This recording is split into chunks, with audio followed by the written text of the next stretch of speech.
Welcome to Still Surviving and Walking in Your Purpose. I'm your host, Gigi Blackshear. To conquer means to overcome, to subdue, to win. Our guest is not only a conqueror, she is a beautiful spirit and has a powerful anointing on her life. Please welcome to our show, Tina Robinson. Tina, welcome. Thank you. So good to have you on our show. Thank you. So please tell our audience, who is Tina Robinson? Who is Tina Robinson? To others, I'm a mother, I'm a wife, a grandmother, and a friend. But to me, to myself, I am a conqueror. You know, and I thank God He gave me the strength to overcome all the things that had me in bondage and in fear. When you talk about being a conqueror, explain what that means. That means overcoming the things that have you bound, you know, the things that have you chained to your past. And some of my biggest fears was the fear of being alone. You know, I had that fear of being alone and being myself, you know, and knowing what I could do on my own. Okay. And as time passed, you know, like I said, God gave me the strength to overcome that. So how did you discover that? How did you discover the strength to overcome? I made a choice, you know. I knew it was something better out there for me. And I knew I could do what I wanted to do. It's just I had to get over that fear, you know, and take a chance and step out on faith to see that I could. Share with us your survival story. Well, first of all, I was a victim of child molestation. You know, at the age of 6, you know, I was molested by someone very close to the family. He was my mother's boyfriend, actually. And after that, and this was a person that I always looked up to. I always loved and, you know, respected, you know, because he was the only father figure I had. And he was somebody that even though I saw him abuse my mom, I still loved him. Because, again, he was that father that, like I said, I never had.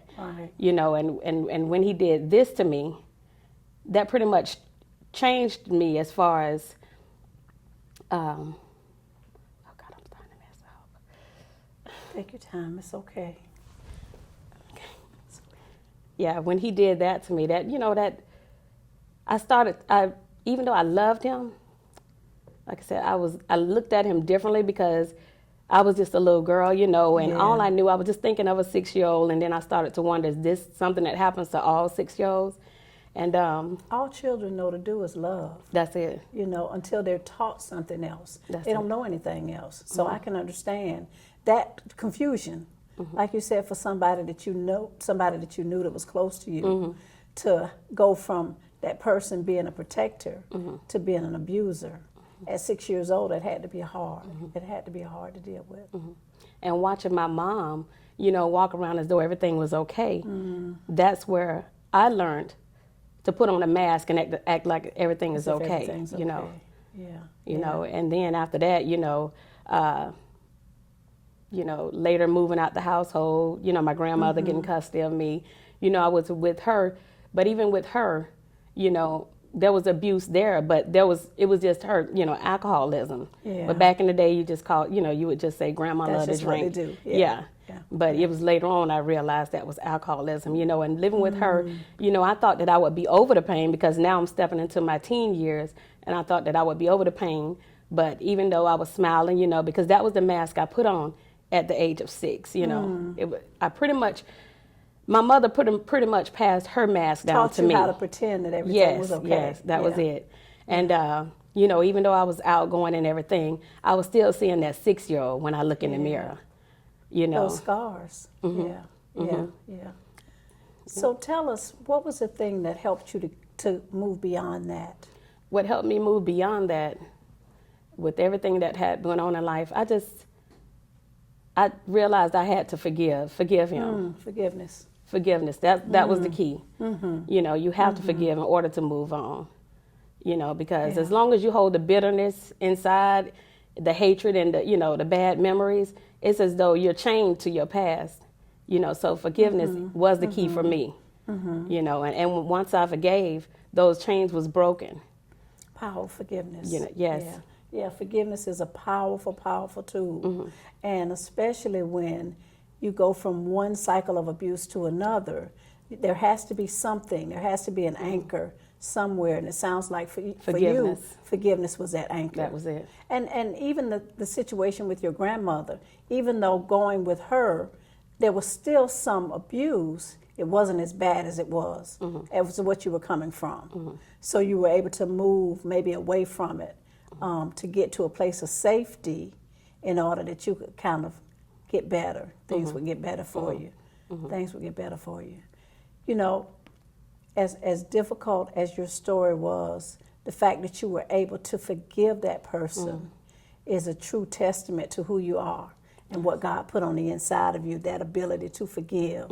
So we thank God that you had that. Yes. Because that cycle of abuse, had you not, that cycle of abuse could have continued. You could have passed that on to your children. So we thank God for that. So tell us, after coming through that and surviving and getting to that place where you were able to move away from it, what is the next thing for you? Well, what I'm currently doing now is walking in my purpose. Everything that I went through, you know, everything that I went through, I chose to become that person, what I needed to see when I was going through. You know, a dear friend of mine, we've started this empowerment group called A Date with Our Daughters.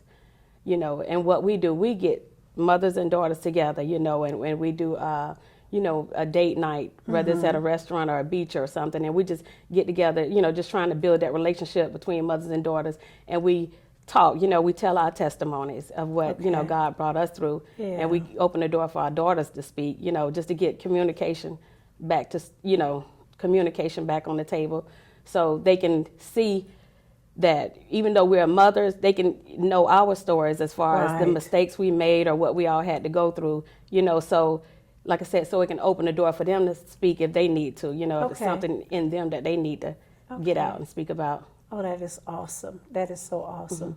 And then sharing with young people, trying to help them to understand at a young age and sharing with them some of your experiences, because it helps them to know that some of the things that they're going through, that there's nothing new. You know, that you've actually had some of the same experiences.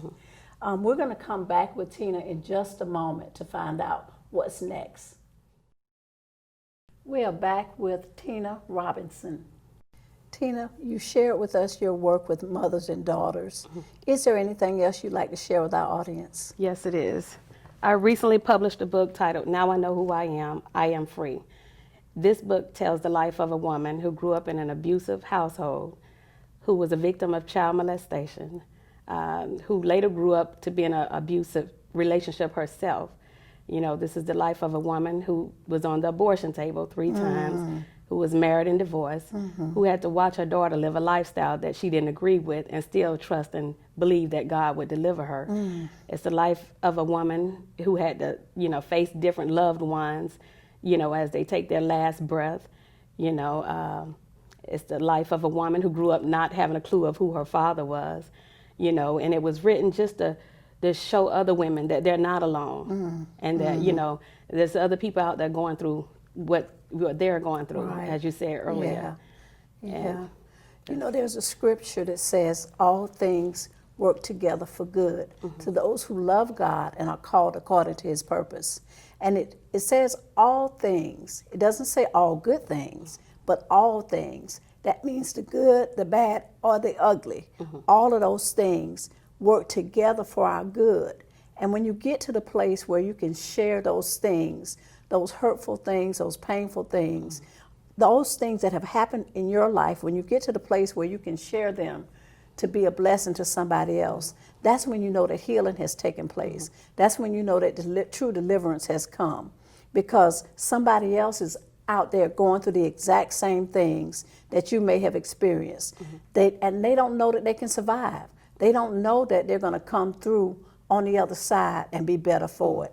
So the fact that you're able to take the things that you've experienced and put them down on paper and be able to share those things for someone else, you know, it's a blessing that you're willing to share in order to help somebody else.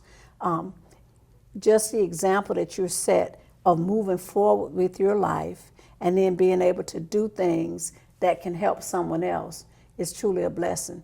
Can you tell us where we can get your book? You can order it off Amazon.com, or you can go to my email address at tesmiles1@yahoo.com.